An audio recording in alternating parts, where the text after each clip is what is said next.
My husband finally cut ties with his toxic mom and sister after they demanded we give up our house for my jobless sister-in-law and her family. My in-laws have a very toxic relationship with my spouse, and it is starting to negatively impact my life. Growing up, my husband was my favorite, the golden child, and my mother-in-law was very close to him. Jacob has shared that because his father was often busy with work. He and his mother spent a lot of time together. However, I have noticed that his sister, Sarah, was not treated equally by my mother-in-law. While I am confident that my mother-in-law loves both her children, I have repeatedly observed that she prioritizes my husband. I am sure Sarah felt similarly growing up, which is why my husband has always tried to fill that void by being a caring elder brother and always being there for her. The truth is, though, that Sarah and my mother-in-law sometimes behaved in ways that were ridiculous and crossed boundaries. For example, when Jacob and I first started dating, he had recently graduated from college and was living with his parents, including Sarah. My in-laws had offered Jacob his own level in the house so he could have privacy and host guests as he pleased. Occasionally, he would invite me to spend the night with him. Several times, however, Sarah would storm into our room in the morning while we were asleep without knocking. As you might imagine, we were not always properly dressed, yet she would act as if everything were normal and begin discussing random topics with Jacob. This was very uncomfortable for me, as I did not want her to see me in my lingerie. I understand that Jacob was living with his family at the time, so perhaps I should have expected some intrusion, but is it really too much to ask for a knock on the door? Siblings can be close, but Sarah and I were not familiar with each other when Jacob and I started dating, so I found her behavior extremely rude. Naturally, I spoke with Jacob about it and explained that I would not visit unless he installed a lock on his door. He agreed. As you might expect, the next time Sarah tried to enter the room in the morning, she became upset about the lock. She began jiggling and pounding on the door, pleading with Jacob to let her in. Eventually, he did, and she barged in, demanding to know why the door was locked. Upon seeing me, she pointed at me and ranted, accusing me of being the reason for the lock. I was shocked by how harsh and insulting she sounded. Jacob explained that the lock was simply for privacy and that he had no secrets, but Sarah was unconvinced. She argued that siblings should not keep secrets from each other. Jacob calmly clarified that the lock was meant to prevent her from barging in while we were asleep. This enraged her. She turned to me and exclaimed that it was all my fault for interfering with her relationship with her brother. This was too much for me, as I am generally non-confrontational, so I excused myself to use the restroom. I could hear her yelling, while Jacob tried to calm her down. Eventually she left. Jacob then came to comfort me, apologized for her behavior, and assured me he would speak to her again, so she could apologize as well. When I visited the following weekend, Sarah did apologize. Offering a week excuse that she needed to speak with Jacob urgently, and thought it was fine for me to come in. Jacob firmly told her not to disturb us again, and she reluctantly agreed. Although this seemed to resolve the issue, it was not the only strange behavior she displayed toward Jacob. If Jacob and I disagreed on something, even something minor like movies, and Sarah was present, she would tell him he should date someone with similar tastes, implying we were incompatible. Jacob would give her a disapproving look, and she would simply smirk. Another example was when Sarah asked me awkward personal questions, attempting to probe into my life. Although Jacob and I had been open about our past, I was not comfortable discussing it with his sister. She asked questions like why my ex broke up with me or if I was unsuitable for him, and made remarks comparing me unfavorably to his brother's previous girlfriend. These questions and comments occurred when we were alone, making me suspect she was intentionally trying to undermine me. Initially, I remained silent, but as the situation escalated, I reached my limit.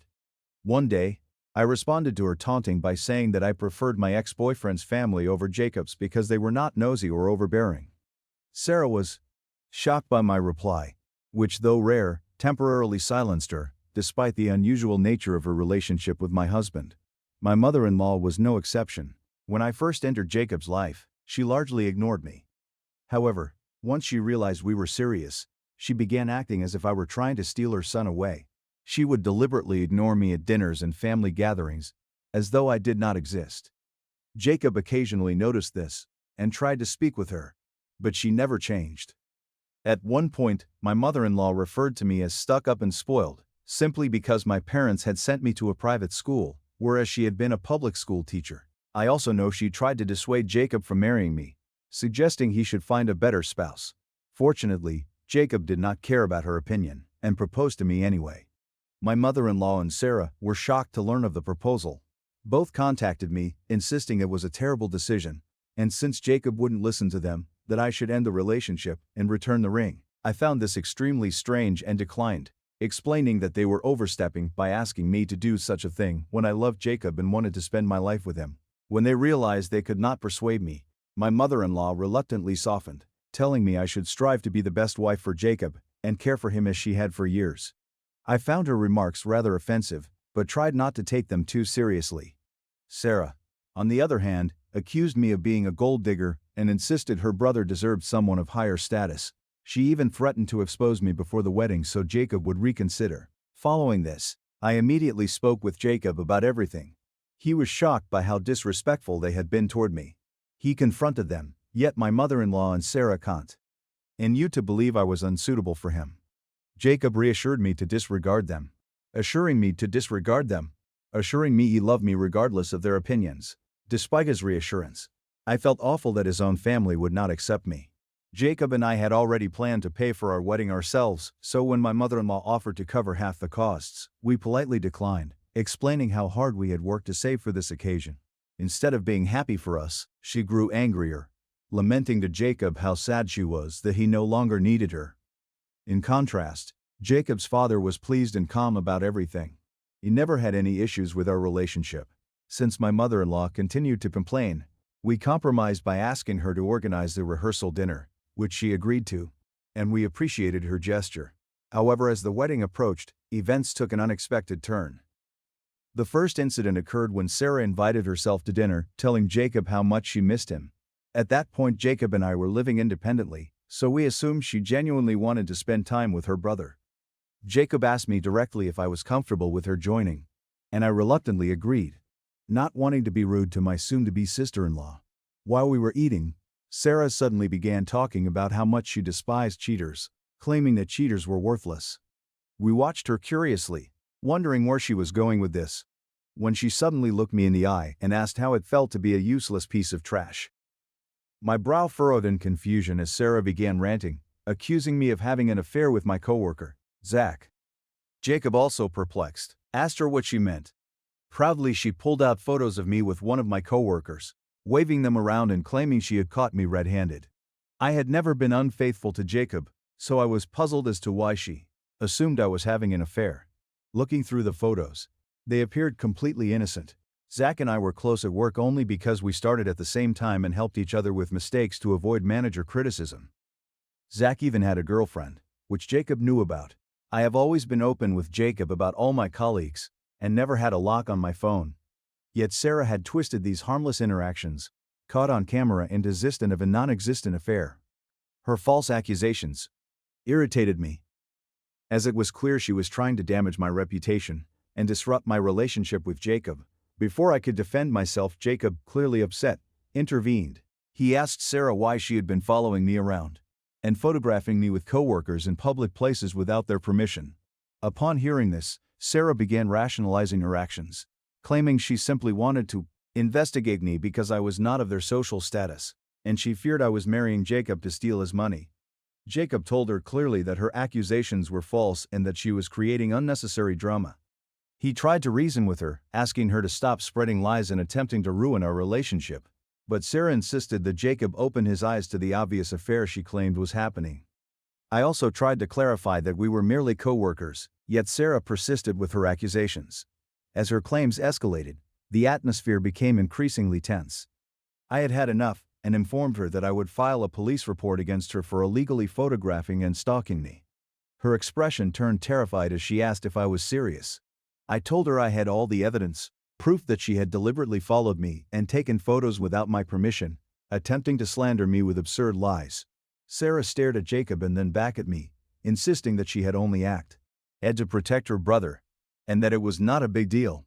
She pleaded with Jacob to speak to me, worried that if I filed a complaint, it would jeopardize her career and future. I firmly told her that the only person she could protect at that moment was herself.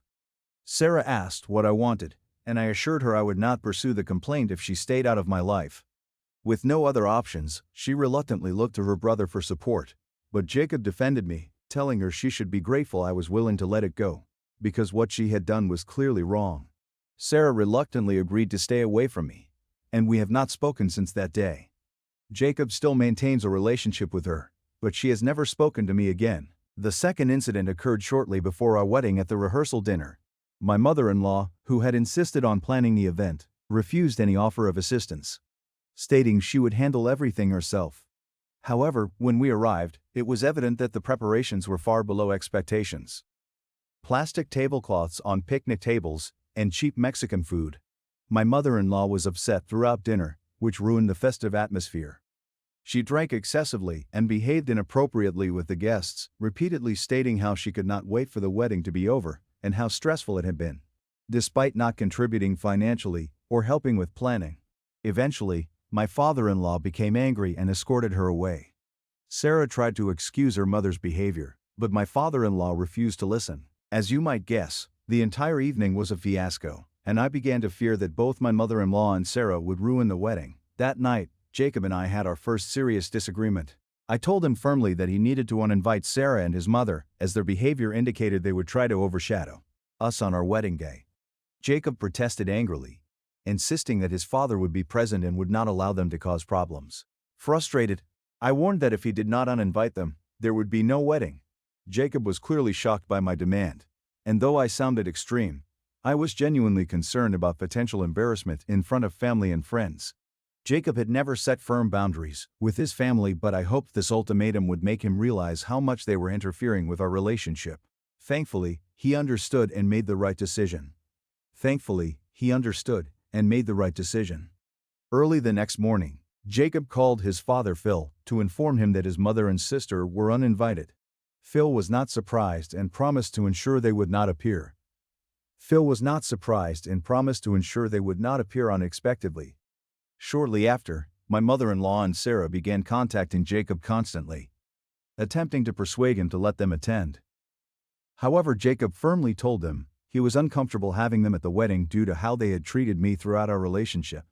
My mother-in-law accused me of being a terrible influence and interfering with her relationship with her son, and Sarah tried to argue, but Jacob remained resolute. I felt terrible that Phil could not attend the wedding because of his wife and daughter. I also briefly regretted issuing the ultimatum, but all remorse vanished when I learned from some of Jacob's cousins that Sarah and my mother-in-law had planned to wear white dresses to our wedding. The cousins shared that in their family WhatsApp group, which included only female members. Sarah had encouraged them to wear white as well, insisting the bride should not be the only one. I was astounded by how low they were willing to go just to hurt me. After learning this, I was relieved they had not been invited. Jacob missed his family, but he understood my perspective. Overall, our wedding was beautiful, and no one attempted to outshine us. Since that day, my mother-in-law and Sarah have completely stopped speaking to me, which I am perfectly okay with. Jacob's family occasionally invited him to dinners or special events, which never bothered me. Phil, on the other hand, was always kind to me, and we stayed in touch over the years. Jacob and I had painstakingly saved money, and finally purchased our first home this year. We were overjoyed to own something so meaningful. Jacob's parents and Sarah did visit for a modest housewarming celebration, but I spent most of my time visiting my own parents and family. Now, to the main point. My mother-in-law unexpectedly contacted me last month, which was very surprising since we had not spoken since the day I married Jacob. She casually inquired about my well-being and life circumstances, and I was taken aback by her sudden interest, but responded politely. She then asked how it felt to live in such a spacious home with just Jacob and me. Her remark stung, as Jacob and I had been trying to conceive for a long time, but were unable to due to infertility. We had mourned the thought of never having children but gradually accepted it. When I first learned the news, I told Jacob that if he wanted children, he could marry someone else, but he had always stayed by my side, reassuring me that being childless was fine, as long as we had each other. Our families were aware of this, making my mother-in-law's comment especially painful. She then mentioned that Sarah was pregnant again. I was astonished, as this would be her sixth child. Jacob had explained that her husband was unemployed and did not believe in contraception, leading to repeated accidental pregnancies. He was lazy, contributed nothing around the house, and left Sarah to handle the work while he spent his days gaming. Despite repeated advice, Sarah never left him. My mother-in-law then added that because Sarah could no longer work during her pregnancy, she thought Jacob and I should give up our apartment, as it was too large for a childless couple. I was stunned by this demand and struggled for words. I asked if she was joking, but she said she was serious. She claimed Sarah and her husband deserved a bigger home, and since she had no space in her own house, she was inviting them to move in with us. The weight of this statement hung in the air as I tried to stay composed. I emphasized that this was our home, which we were still paying for, and that allowing someone else to move in permanently, without our permission, was unreasonable. My mother-in-law then said she had already spoken with Jacob, who supposedly agreed. This struck me as odd, as Jacob and I always communicate openly, and I knew he would have told me if he had consented. I firmly told her that since the house belonged to both Jacob and me, he could not grant permission alone. No one could reside there without both of our approval. I offered to accommodate Sarah and her husband for a few days, but they could not stay permanently. My mother-in-law began yelling, insisting that as a responsible daughter-in-law, I was obligated to make room for Sarah and her husband. She even assured me that all previous issues would be forgiven if I complied. In frustration, I cynically said I would be happy to let them move in, but we were still paying for the house. I added that if Sarah and her husband moved in, they would not contribute to the mortgage or bills, so perhaps she could cover their living expenses. I suggested she pay the mortgage while we managed the rest, and noted that with only one job, she would need a second to cover the payments. Hearing this, my mother-in-law exploded in anger, shouting that it was absurd to expect her to pay the mortgage. I responded that it was equally ridiculous for her to expect us to host Sarah's family permanently. This enraged her further, and she continued yelling while I remained calm. Eventually, she disconnected the call when she realized I would not yield to her demands.